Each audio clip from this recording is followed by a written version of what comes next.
Okay, guys, we are back again for part 3. So I'm going to switch the beakers around. So we have water in this beaker.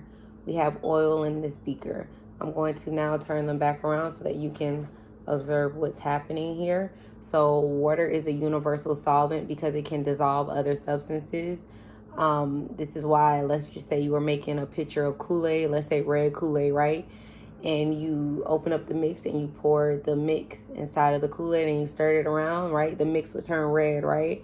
Because the water is dissolving the solute in that situation. The Kool-Aid would be the solute. Another solute would be salt, right?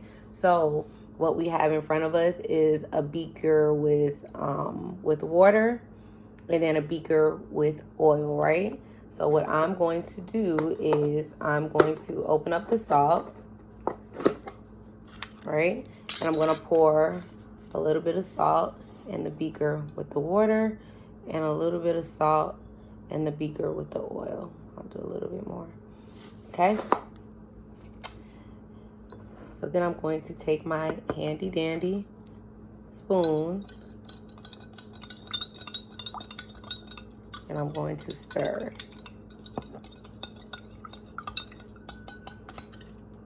Then I'm going to come on this side and I'm going to stir the salt and the oil, right?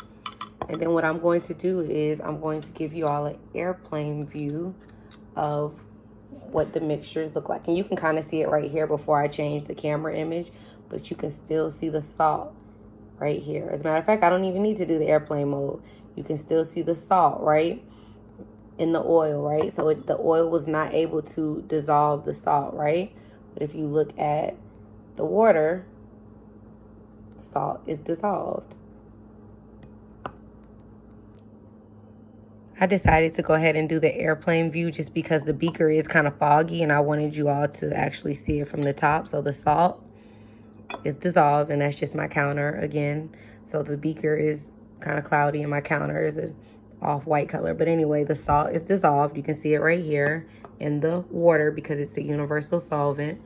The salt was not dissolved in the oil. I'll just stir it so we can see. See that?